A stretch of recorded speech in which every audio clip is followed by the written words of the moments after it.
What's up, guys? This is the local lore librarian, and welcome back to another Frostpunk video. So, I'm going to do some lore videos today, and this is a very important topic about a particular Reddit post and some information about some sort of storm that someone mentioned in terms of this sulfur peroxide or whatever it is being the real cause of the deep freeze. The thing about this sulfur peroxide being used, as I mentioned, or as in relation to the deep freeze, is that there are a lot of flaws with it. For one, the anthropogenic sulfur. It was a chemical used in industrial manufacturing, and it was dangerous to human beings and wildlife and plant fauna. The thing with that kind of material is that it never, to an extent, really was actually mentioned or actually used within the Frostland, apart from it actually might have been the chemical within the land dreadnoughts as a possibility.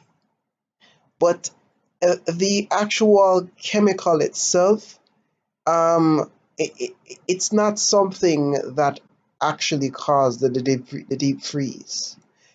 The truth about the deep freeze is this.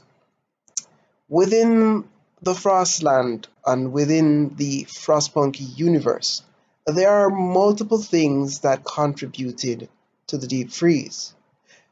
Here are the three causes of the deep freeze. The northern trade winds changed direction. That's the first thing. There was also the failing of nature. And then there was the presence of volcanic eruptions. Now, volcanoes on their own cannot actually cause an eternal winter, but if they're combined with the failing of nature and the natural occurring trade winds, and to an extent, this is a possibility, some industrial activity, as it was mentioned with the steam cores, that the production of these massive machines, I made a video on them recently, required a lot of materials. These machines are a combination of a steam engine with the use of electrolysis and other functions, excuse me, my cell phone, that would actually create a form of electricity which could then be transferred into heating and lighting facilities in terms of the um, the creation of automatons and other forms of machines. So the steam cores to an extent required a lot of manufacturing and technical know-how. And Etienne Lenoir is the man who created the steam core, as I stated in another video. But you will come across a relic within the Frostland that will tell you some story about some secret mission that they were on. The truth about that secret mission, as people mentioned, the secret mission, let me read what it says on secret mission. The main objective is to establish and following a set of robust security procedures, enlist as needed the help of technical staff to protect the scientific members of the expedition from dangerous posed by the whatever it is Arctic fauna and winter. The following part of our mission is considered a state secret, but all mentions of anthropogenic sulfur or the term Staffron Cloud, excuse me if I butchered that pronunciation, while doing your best to refute any and all rumors concerning them. Our operatives have failed to uncover any conclusive evidence of the mere existence, much less use of, this alleged doomsday weapon.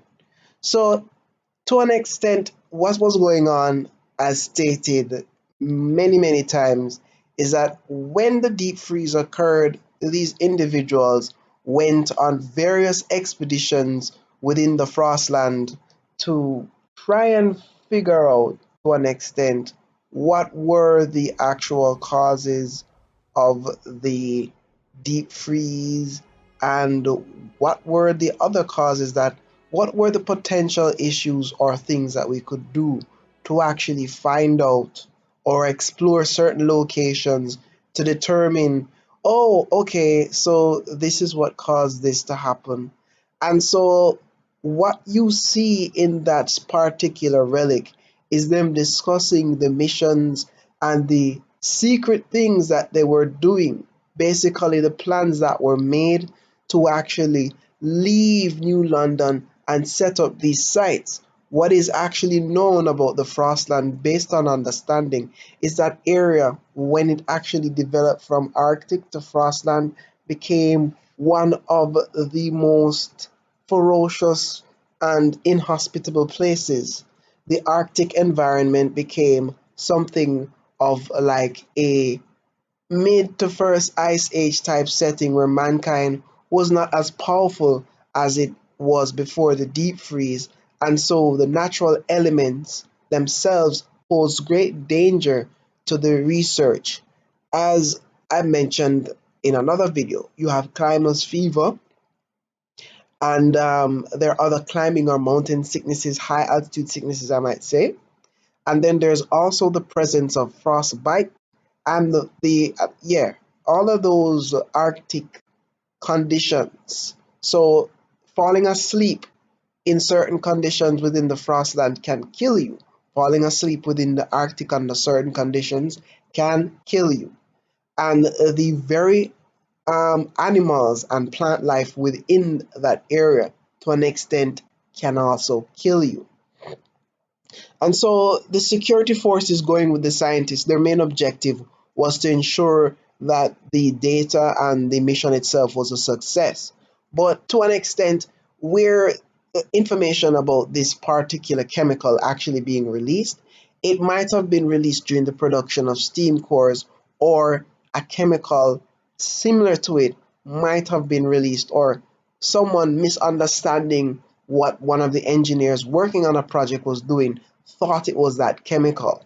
Within our actual history, there was some form of research from the year 1850 all the way up to 2005 studying this particular chemical.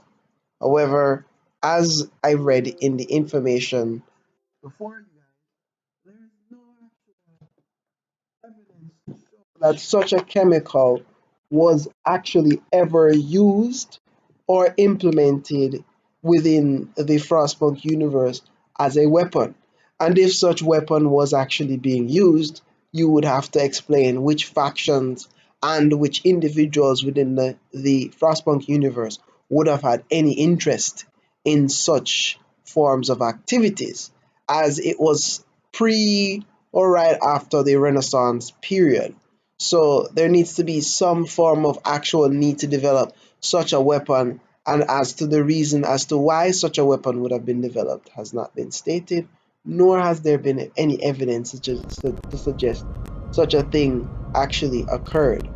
But sorry about that. You could actually say that maybe, just maybe, just maybe, baby, something of the sort actually did happen.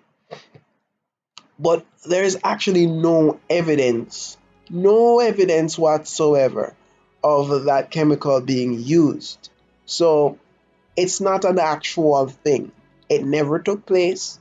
It was never used. It was just a rumor. These things occurred within the Frostland on a regular basis. You see the same thing occurring within Winterhome when an individual within the city makes a certain decision to hide the truth from the citizens. And what the citizens do is that an individual comes up and says, I know what you've done, and I'll tell the people if you don't tell them yourselves or you send me on a transport. So there's blackmail. So it's, in a sense, it is hearsay and rumor, and it is not actually true. There has been no evidence, and until there is evidence, it will be treated as such. There's no evidence of any of that chemical actually being used, and there's actually no actual fact of it. It's just a rumor, just like the guy from Winterhome, spreading information that everybody within the city had died. But then, to an extent, it's all based on what individuals think, and it's all based on how you view the situation. Now, there are a lot of unknown stories within the Frostland, but there's one fact that we do know. The deep freeze was not caused by one particular element alone, it was caused by the combination of three actual elements, which I will now state again: the failing of nature, the changing in the northern trade winds, and volcanic activity. The fourth option, which is a possibility, is industrial activity, but to exact what extent is unknown. But we do know that during that time, the resource called coal was in large consumption and usage in various machines and technologies. And there was also the development of electricity and the creation of the steam cores, which caused a boom in industrial activity. So all of these elements might have contributed to the deep freeze, but in no way is one element responsible or can be said is the actual cause. See you guys in the next one.